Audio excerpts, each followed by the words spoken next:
Hey everyone, and welcome to ISI's Analytics Office Hours. You probably already know me, Adam Asensio, your trusty customer service manager, joined by my teammate Veronica Boudreau, customer relationship manager extraordinaire. And today I'm very excited as we have something a little different. We're sitting down today with our CEO, Jason Forehand, to look at what's ahead for Q Analytics and how the product is growing alongside your UC strategy.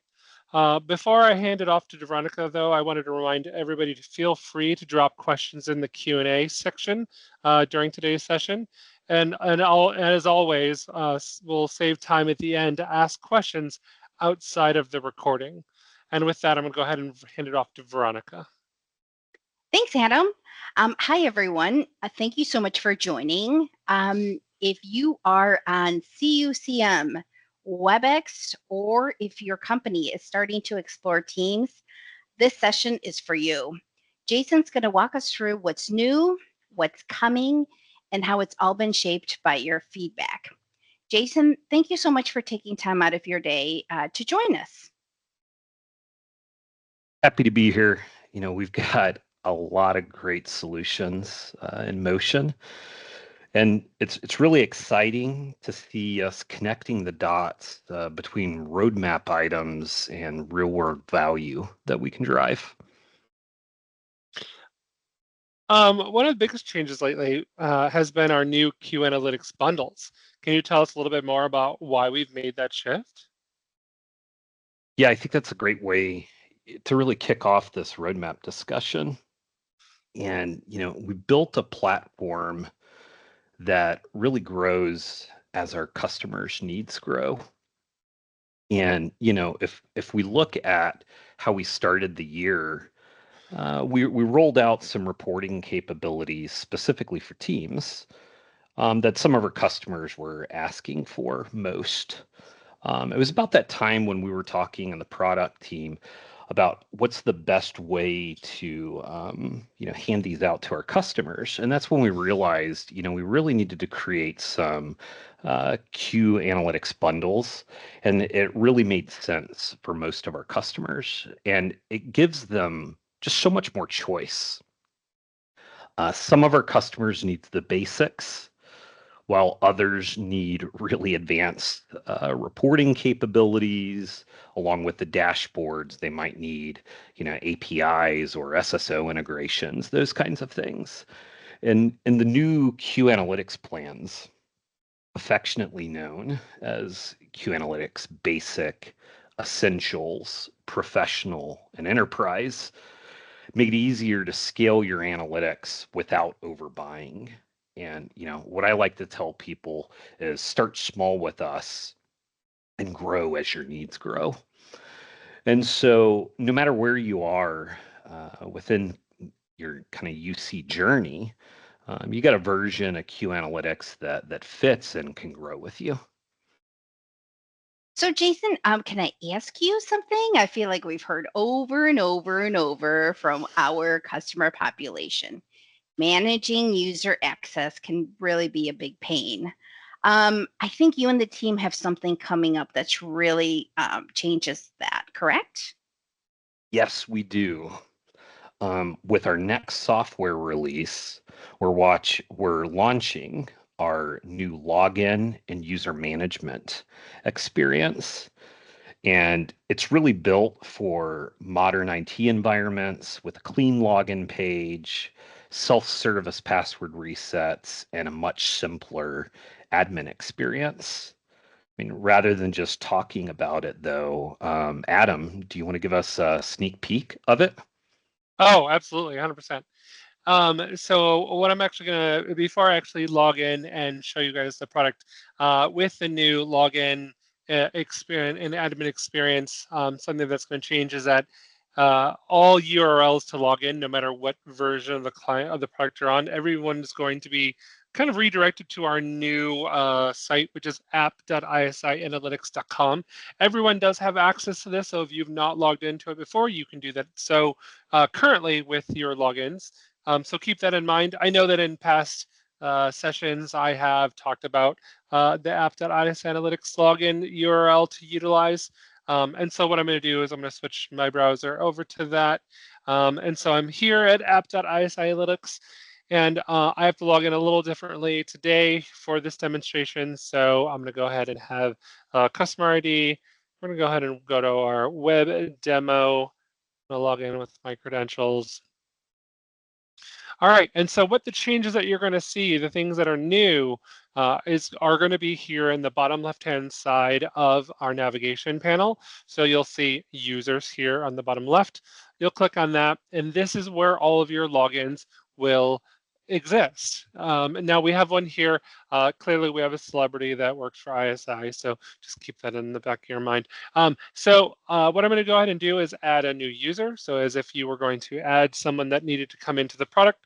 So we could do Kermit the Frog. We can say Kermit at theswamp.com or maybe even .org. And then you select their user type. So if they're going to be a full administrator of the product, you select administrator and save. If they are not an administrator and they're going to be an end user of the product, then you're going to want to select user. Now, the thing about user is that it specifically gives you some options about queue permissions. So a lot of this is currently, I think the beta right now, or the development of this right now is kind of focused on queues, but there will be other functionalities coming forward with this. But for now, the queue permissions is going to be under user, and then you select which access you want these users to have. So when it comes to queue permissions, full access means that they're going to have full functionality of every queue and the connectors, which I know I've talked about in previous sessions. So full access to the connector and being able to give rights and take away rights to specific queues, and also the threshold and other settings. If they're managers, they're going to have access to both the reporting and the dashboards for the specific queues you grant them. I don't have any queues currently for the demo, so I can't show you granting queue access to that, but you would have a list of your queues that you do have available to grant access to. And then if they are just an agent would not have access to reporting. They could only see the queue dashboards, which again, we've talked about in another session. So definitely check out my previous videos for queue dashboards. Okay, so once you've granted access to what you want this user to have, you would save. And then that user is set up depending on their logins. If it's like SSO, then it would go through your SSO. And then if you need to edit those rights, you would see that here. You could change all the configurations through the pencil icon. If you need to disable or reset their password, you can do that here. So if I wanted to reset Kermit, it would reset their password, and they'll receive an email to reset their password. Okay. Also, upon creation of this user, if they're not SSO, they would get an email telling them you have a new account and to click this to set up the password. If you want to disable them as well, you just click on the disable user, and that would also disable their ability to log in. But their reports will continue to run. So it does not stop that until you've kind of, depending on what you need to do, whether reassign those reports or stop those reports. Okay. So that is going to be where all of the login management, which has been something that we have been wanting to put into the product for a while now. I'm very excited to see it. And I think that that kind of wraps up the demo for the new management. Jason, anything you want to add to this?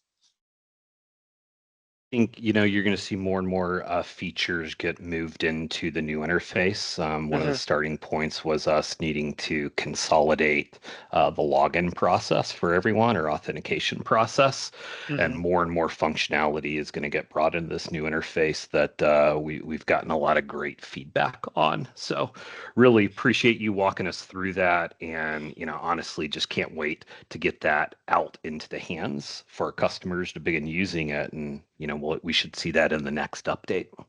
Yep.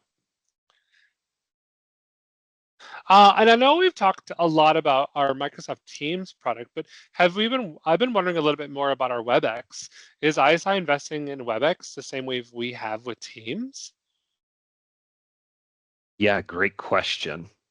And absolutely, we are. WebEx is a huge focus for us in 2025. We launched a WebEx Q Analytics beta earlier in the year, and now we're expanding that even further. Oh, well, that sounds exciting. What's coming up next? Well, to be quite honest, we've got a really action-packed, next several months.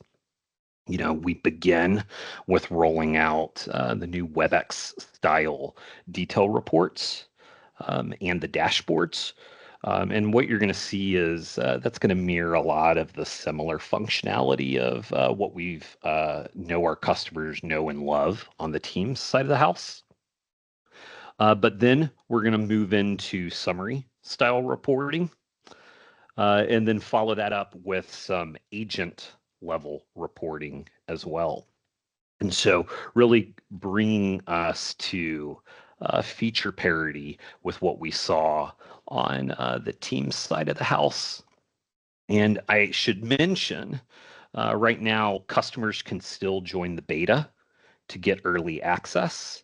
So if you're migrating to WebEx or using Teams and WebEx, you can get covered with the same visibility across both platforms. Yeah, so like if you guys are on WebEx and want to be a part of that beta, let us know in the chat, or honestly, reach out to Veronica or myself. We'd love to tell you more. Yeah, on that note, so let's talk a little bit more about the Microsoft Teams. So far, it seems like our customers really love the Q metrics, but what's kind of up next for measuring at the agent level performance? Yeah, another great question, Veronica. And up next, we are introducing some agent productivity reporting in October. It'll really help you understand how agents are spending their time in the day. And so these reports are going to be able to provide input on the queue-based calls that we're already offering, but also give you insight into direct calls they may be taking, not within the queue, as well as any outbound calls that they may be making. A lot of times, especially what we've seen is that these aren't full-blown contact centers, but they're lightweight call centers where someone's responsibility is to answer the phone, but they're also doing other tasks. A great example of this is the person who checks you in at maybe an outpatient facility center. They're checking in patients, they're answering phones, they're getting calls transferred to them. And so to understand the productivity of that person, or if you have appropriate staffing during the right hours of the day, you really need to understand not just the queue calls, but maybe all activity going on with that person. And that's what these new reports are going to bring to light.